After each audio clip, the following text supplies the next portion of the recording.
The art of allowing is just reaching for the best feeling thought that you can find right here, right now, and going with it. We'd recommend that today and tomorrow and the next day, that you're so aware of how you feel that you turn 1,000 times deliberately.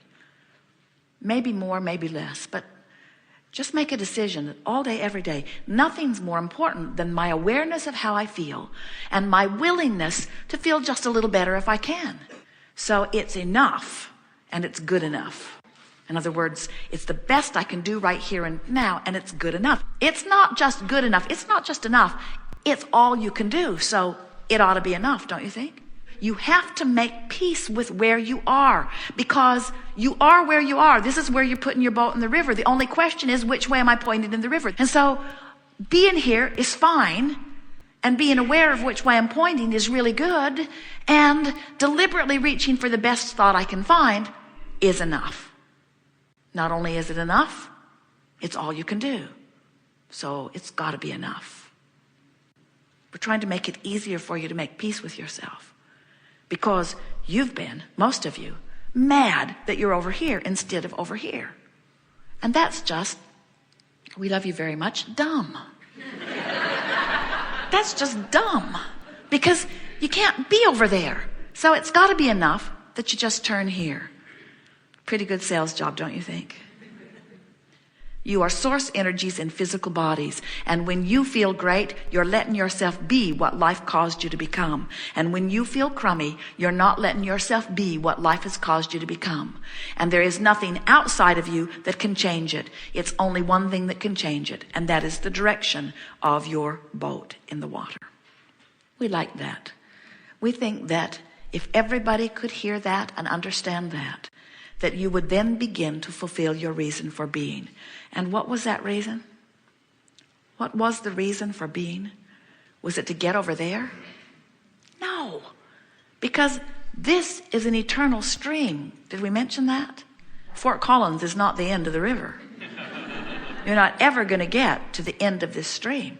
You're just going to keep setting more out there ahead. It's an eternal stream, you see. So it's time for you to start enjoying the float trip. It's time for you to start giving attention to the way you feel, and let the laws of the universe and the power of thought, which is the creative force in your life, do its creation. Bless your hearts. You are trying so hard through your action to make it all happen. And your action is simply the way you are meant to enjoy the flow. That's all. Use your action to paddle a little if you want, just to go over there and over there. Oh, there's something over there I want to see. Oh, there's something over there I want to see. But don't try to be the current. Let the current be the current. You just get pointed in the right direction and live happily ever after. We're not kidding you. We are eager to talk with you about anything that you want to talk about. Nothing is off limits. Well, first of all, welcome to the heart of America. It's great to have you here. Welcome to the heart of America. My first question is overcoming habits that inhibit abundance. And for instance, it's all centered around abundance. And little things that I refer to, I was brought up always to shut the lights out when you leave a room, for economic reasons and for energy reasons and all this. So I grew up with that. And that's not a problem when you're living by yourself, but when you're living with other people, that's not always how they see it. And it really wouldn't be a problem if that didn't bother me. You know, little things like that, like putting even things in the dishwasher, and you put them in so that you get the most done, the most water. I mean, that's so simple and so stupid in a way, but still, if I have a feeling about it or a reaction to it, that impacts my abundance, and feeling of abundance. The thing that we like most about this example is that, again, it's talking about controlling others who don't have shortage issues.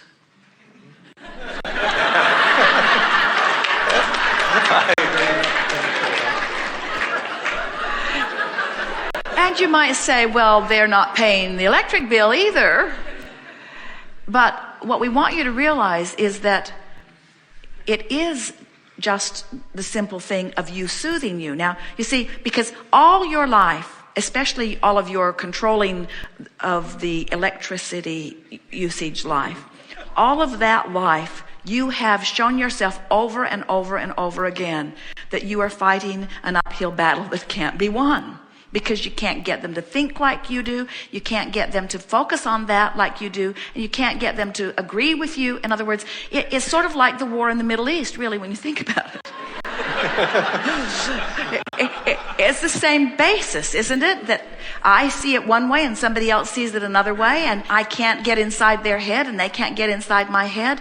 And what you're saying right now so far is, and I need to control them. I need to convince them so that they will control themselves so that I can feel better. And we say, this is the perfect example of what we are talking about, no matter what the subject is. And you say, it's so simple, why can't I get over it? And we say, because you haven't tried. You haven't gotten over it because you still believe you're right. You believe you're right. You believe that we shouldn't be wasting it. There's no need to. You want to be ecologically wise. And we're not saying that there is anything about your reasoning that isn't valid. We just want you to understand that when you'd rather be right than feel good, you're often choosing upstream rather than downstream. And when you choose upstream, it never works for you, you see. Every time something like that happens, you wish for greater economy. You desire more concern about the environment. You desire a lower electric bill. Whatever it is, you launch it. And Source says, yes, yes, yes, yes, yes, to all of the things that you're asking for. So over the years, the more you've asked for that, the faster this current is moving on that subject. So when you see someone doing something in opposition to what you want and you turn upstream, you create a tug of war that seems irrational. The people who are watching you having this meltdown over something, and we're exaggerating too, over something that doesn't, a little bit, over something that over something that doesn't seem all that important, but they don't understand that it matters to you because you've really got your stream flowing hard about it, but you're asking them to make the change so that you can go with the flow. And that is the deadly trap. To ask somebody else to do something that causes you to go with the flow, that is the fatal error, because they've got their own agenda going and they're not going to do it. So you've got to figure out how to go with the flow. So let's say you walk into the house and nobody's there and every light in the house is on. And you have that knee-jerk reaction because you've been asking for years. It's in your vibrational escrow. Source is over there living it and calling you toward it. And you are in opposition. Clearly, and you can feel the anger welling up inside of you. And now you remember Abraham standing here pointing upstream, and you say, okay, it's my job to diffuse this in some way, to just stop paddling upstream. So what might you say that would make you feel less upstream? What could you say? In other words, that's your only goal. Your goal isn't to train them. Your goal isn't to save the electricity. Your goal is to stop ripping yourself apart on something that even you say doesn't matter. Your goal is to get pointed in the direction of what you've been asking for, which is an efficient household, an economy that pleases you, and a lower electric bill, and greater abundance, and a better balance between money in and money out. In other words, all of those things are very worthy things to want. In fact, so much so that Source is over there living them on your behalf, calling you toward them. You're just not letting yourself go because you're letting the condition cause your vibration to be otherwise. So what might you do to cause you to go with that flow? Well, one thing is that it's really nice to have electricity, to have it coming into our home so we can light our house and be able to do things at That's night. true, but we don't think that would soothe you very much because that's not the issue. In other words, the issue isn't whether we have electricity or not. The issue is paying for it, or the issue is frugality or wisdom. So what might you say that would ease that shortage issue? Shortage of money, shortage of electricity. What might you say that would soften that? There's the rub, I guess. You know?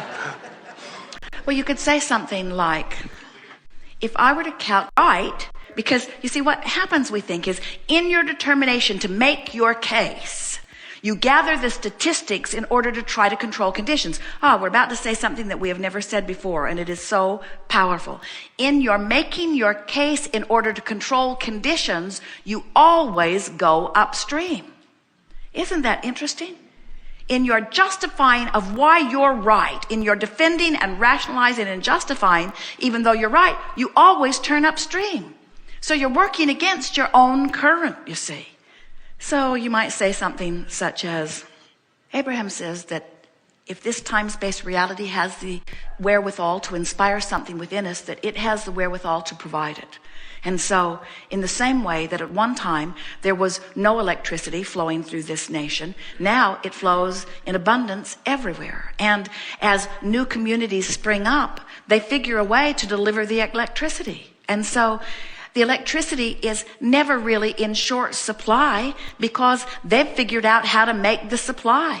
And so there's no shortage of electricity, and I don't want there to be a shortage of my ability to pay for it. And when I think about it, there really is nothing to worry about in that regard. And as you just soften now, in that moment at least, you've turned, and you are not bucking your own current as much right now as you just were. Now, let's say that you come home every day and your beautiful family gives you the opportunity to do that day after day after day after day after day after day. In other words, every day you come home, the lights are on. Every day the lights are on, you let go of it, you let go of it, you let go of it, you let go of it, you let go of it, you let go of it. So you've been asking for some things for years relative to this. And now, just this week, you started letting go of it and letting go of it and letting go of it. So for the first time in years and years and years, you are becoming a vibrational match to your own desire. They're still not turning the lights off, but you are coming into vibrational alignment with what you want. So now you are offering one signal. You're not offering a signal that says, turn out the damn lights. You're not offering a signal that says, I want something I cannot get from you. You're offering a signal that simply says, this thing I want. Can you feel the difference in your power of influence in offering a signal that says, I want this thing that you refuse to do, and offering a signal that says simply, I want this thing? No split energy. One who is not offering split energy is more influential than millions who are offering split energy. So suddenly you've got a whole different vibe going on around you and around this household. And you're in this house offering that vibration. And guess what happens? Somebody leaves a room and they unconsciously turn out the light. It occurs to them to turn it out. In other words, because there's a turn out the light vibration going on instead of I never turn out the light vibration going on. We're not kidding you. You affect the vibration around you. You influence the people around you. So what we're saying is you've got to get in concert with your own vibrational escrow before you can ever hope to influence anyone else to.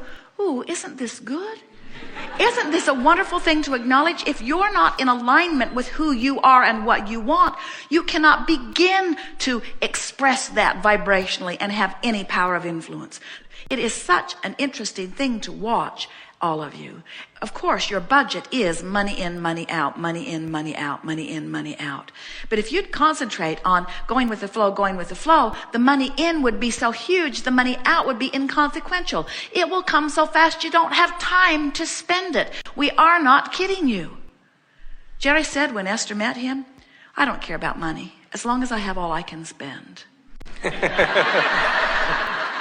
And Esther thought that was the funniest thing that she had ever heard, because it never occurred to her that she would ever have a shortage of time, or that there would ever be a pile of money that she wouldn't have plenty of time to spend. Esther just figured that there would be no end to the places for money to go. But she had no idea what a true abundance of money really is either.